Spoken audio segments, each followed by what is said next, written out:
Good morning and welcome to our Monday morning session here at Namaste Village. It is a crisp, cool, wet morning.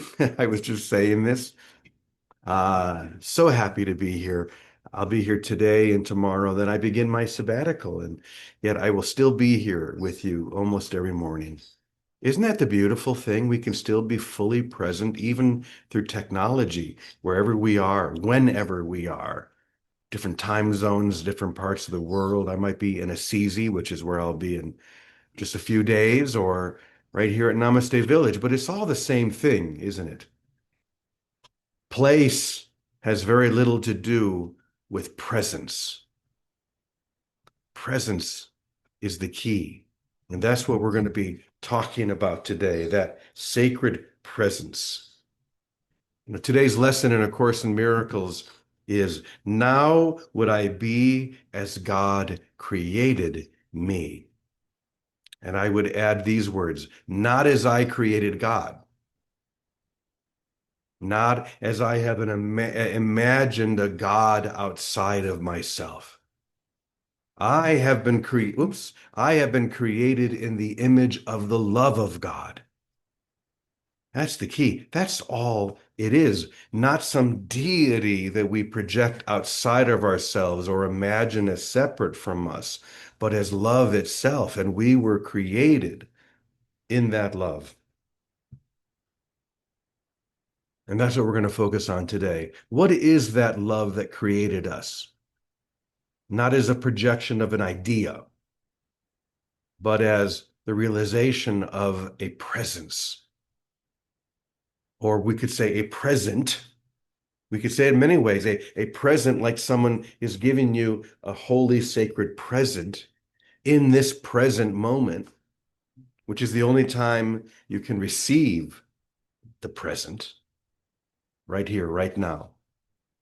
Once again, not as something that I've created, literally to hide from that which created me. Of course, we can't really go there. We can't really consider that possibility that I'm hiding from that which created me. But that is the truth.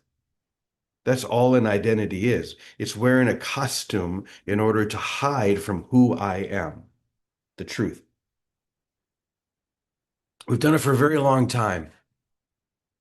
And gosh darn it, it never worked. It seems to have worked often. We dive so deep into this identity, we get so lost in all of the details that we seem to have separated. We seem to have become something other than love. And yet the truth remains true forever. So all we really do here is acknowledge that truth or acknowledge love. So yesterday I came across a paragraph from Nisargadatta Maharaj, one of the people that I turn to a lot. I really want to thank Jet. He's really the one who turned me on to Nisargadatta, a couple of years ago. And I had heard of him. I had maybe read a little bit, but through his constant insistence that this is the guy, this guy's spot on. I thought, okay. And he was right. Nisargadatta. He's a funny guy because, as Jed has shared with us before, I think, if I'm right, Nisargadatta owned a little cigarette store right across the street from his house. And he would just sit there smoking, selling cigarettes.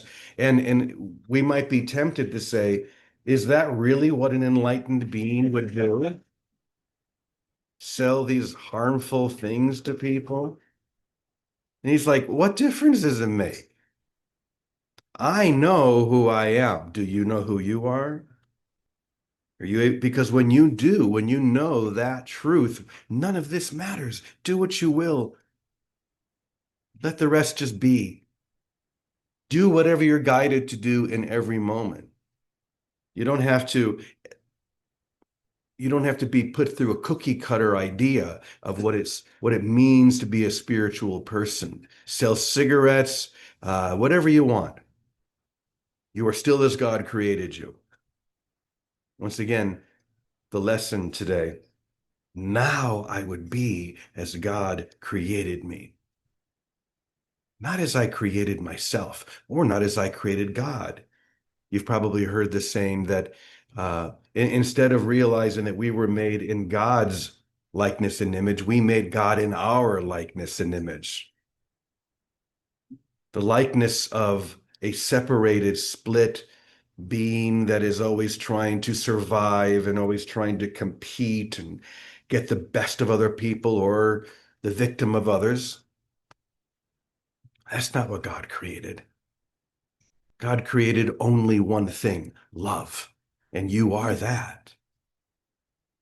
You're that love, expanding eternally.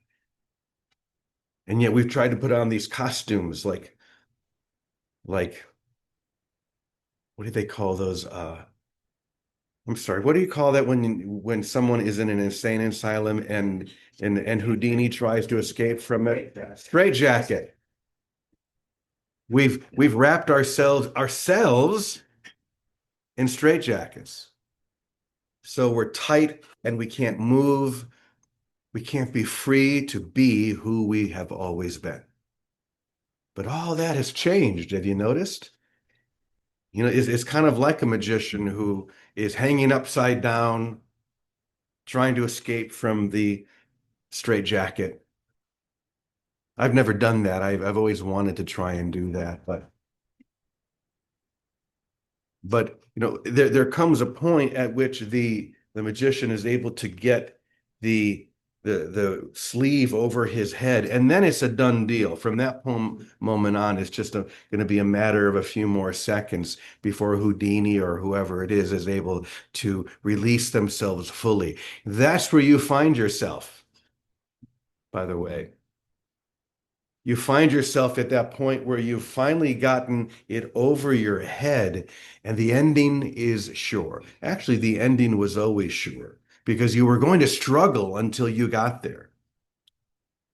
The question is, how long do you want to struggle? Better still, do you want to continue struggling? Why? Why would you want to do that when you know, when the light is now bright enough within your consciousness that you know what you're sacrificing? Why would you want to struggle? So we come to a place like Namaste Village, and we're able just to relax into one another and be present to one another. Maybe even help each other get out of that straitjacket.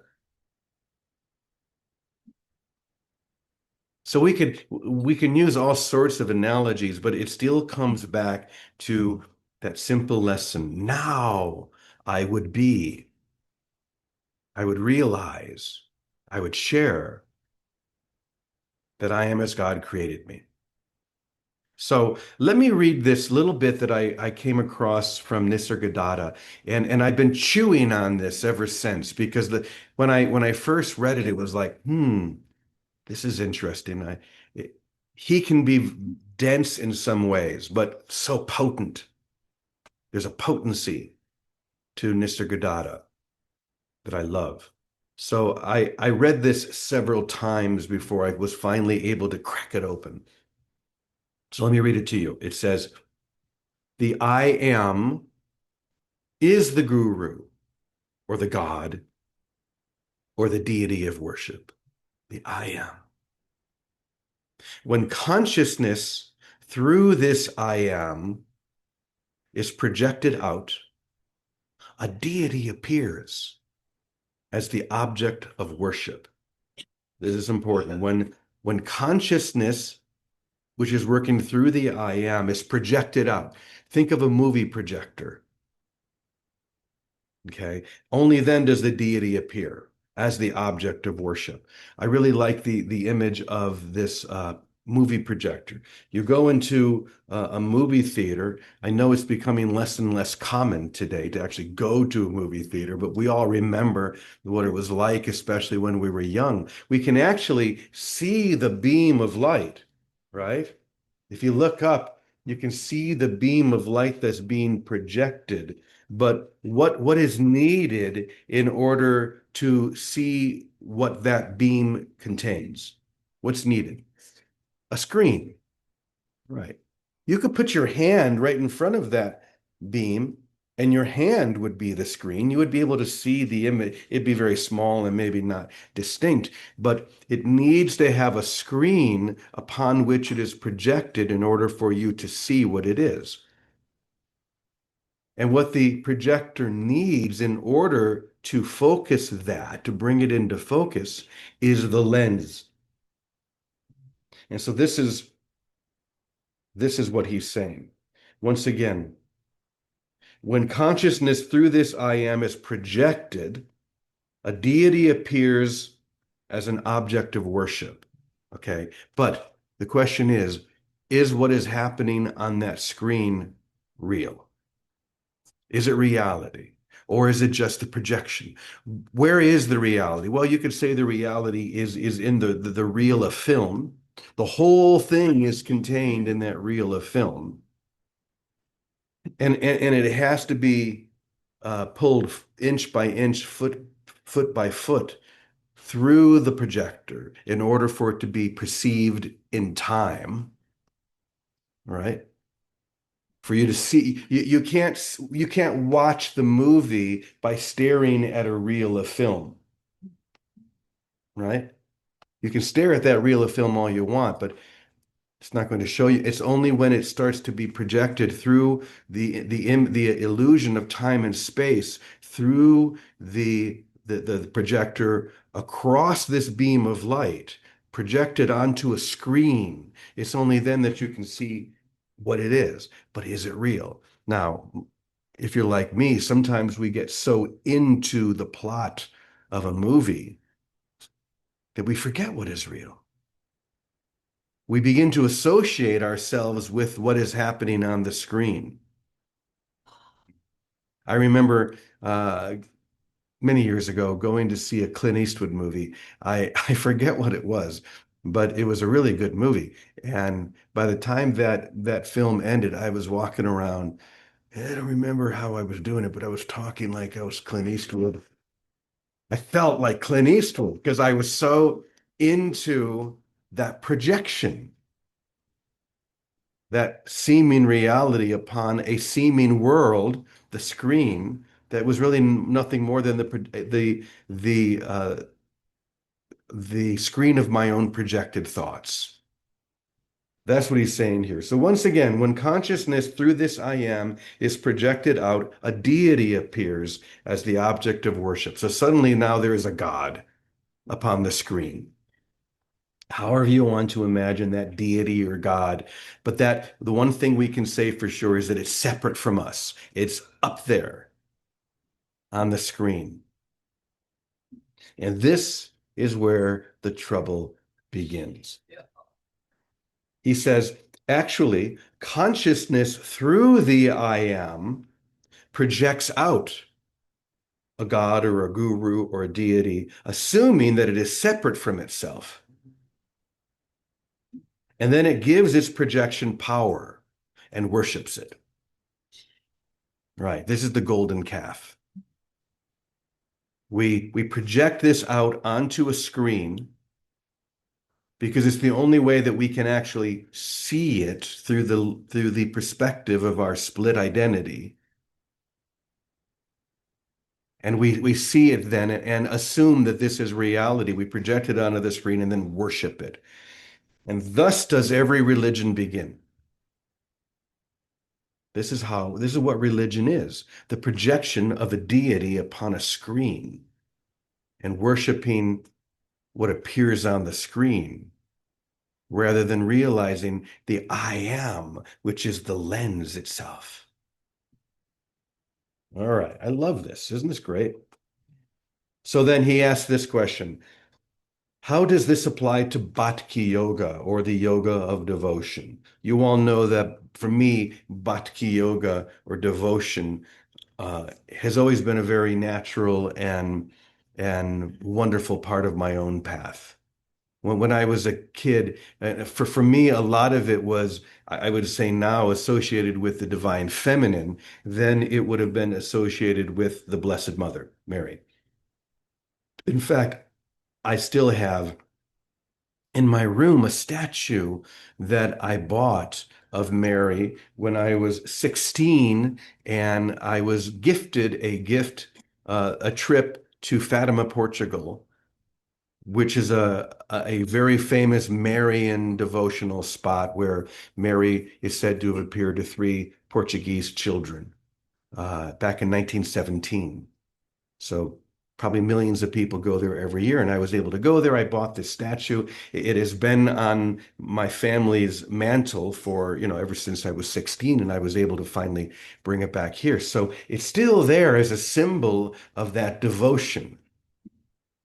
For me, that devotion to a feminine aspect of that divinity. That for me was a form of bhakti yoga. So that's why he's asking, how does this apply to bhakti yoga? How does it apply to devotion? And then he asks, what is the goal of bhakti yoga? It is when the lover and the beloved, or the object of worship, are realized as one. So it's really the collapsing of the distance between you sitting in the movie theater and what is being projected onto the screen. The collapsing of that distance so that you can now turn around and see what's really happening.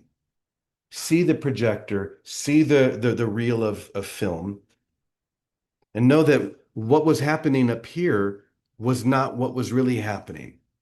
Because back here, the whole thing is happening at once. The whole reel of film has the whole movie, just like, call it the Akashic Records, call it whatever you want. But there is a wholeness that contains everything. What seems to be pulling out here foot by foot through as a film.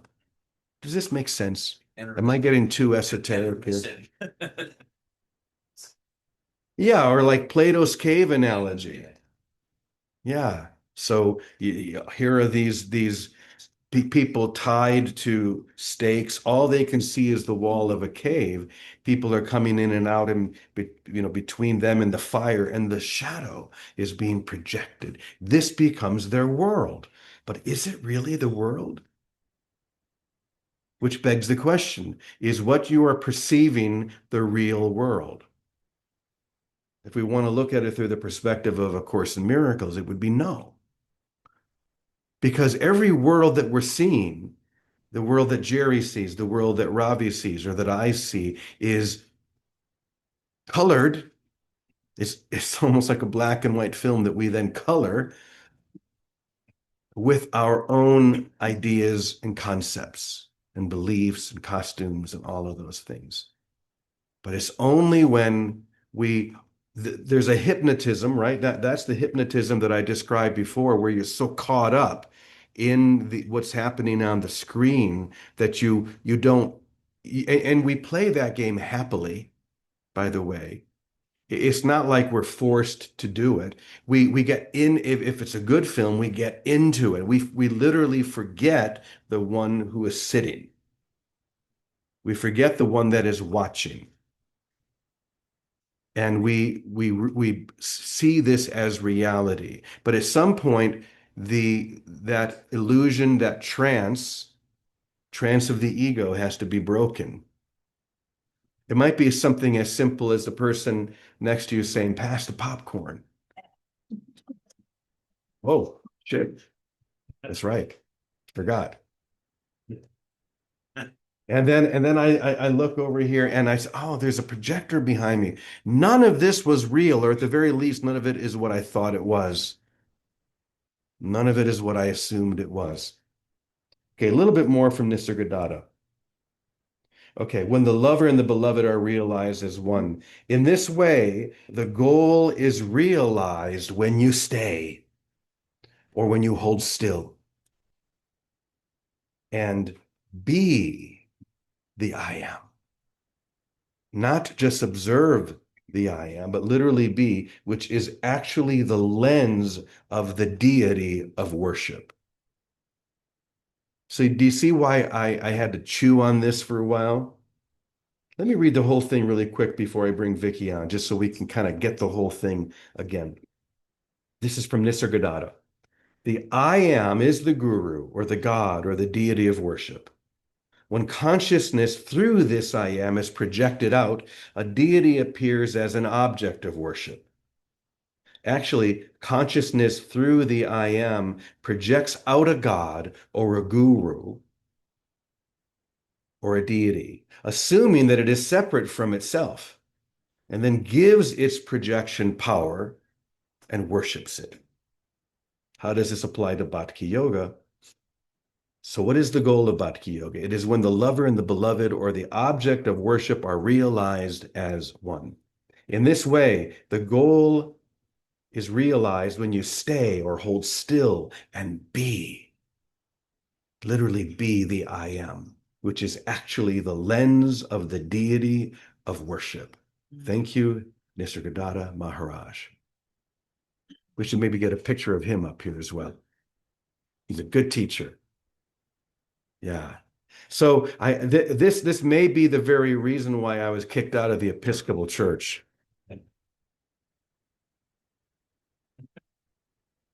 You know what? That's okay. I've been kicked out of other places. I believe, this is why every real shaker, everyone who has challenged the screen, what's happening, this is why every one of them has been kicked out of something.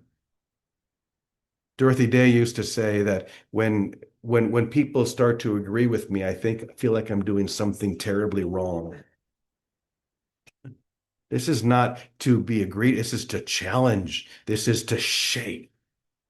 Well, I've gone on way too long here, but I got on a roll. So we've got a few minutes left. Vicky, why don't you just give us your little insights, then we'll bring Penny up and we'll wrap this baby up. Okay, Brother James, that was a lot, but I'll reduce it to how a child sees this. Let's go back to Clint Eastwood because that summed it all up. It summed up the message, it summed up the Bhakti Yoga. When you see Clint Eastwood in a film, whatever that film was, it captured your heart. What does all in mean? It means you weren't resisting, you weren't judging, you were going with it. That's what happens when we look at each other or we look at it, say, an icon of Mary or Jesus or anybody, some deity, whatever you want to pick. When we look at it and we go with it and we don't resist anything, because the nature of everything, omnipresent, all those omnis, God isn't everything I see because God really is in my mind. So let me look with devotion, with acceptance, with no resistance, with love. And what happens is when we do that, that's what joining is. And our energies rise into our presence. It's inevitable. That's the gift of any devotional path. Not that one devotional path is better or worse than another. All of them will work depending on our willingness to not resist, not judge, go with it, look at it. It's like an entrainment, and then rise up into the essence of what we're looking at, the Christ, the freedom of soul. That's why instead of trying to explain things and understand them from the thinking parts, why you never get it with the thinking, but you will get it with attention and no resistance and devotion to the truth, whatever element of truth that little image might bring up for you. And that's what we do every day here, too. And so, whether we rise in consciousness from singing a song, from gazing at an image, from smiling at one another, the gaze without resistance, with love that follows the flow to the essence of whatever it is, raises our consciousness, our vibration into frequency, and the lower stuff starts falling away. There's nothing not to understand anymore. So that's how I would see it. And Penny, I see you're in the hot seat. There you go. Thanks, Brother James. Okay. Yeah. Presence. You are the present in this present moment. And really, when I hear all of that, and it was a lot. How many of us love a lot Ice cream. of ice cream? Good steak. Oh, wait, anyway, let's not get into dinner. That menu comes later. Be still and know.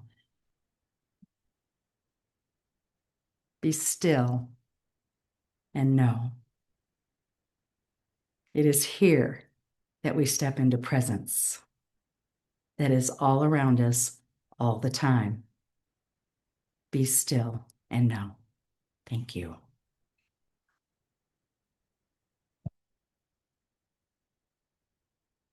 And of course, the final part of that is I am God.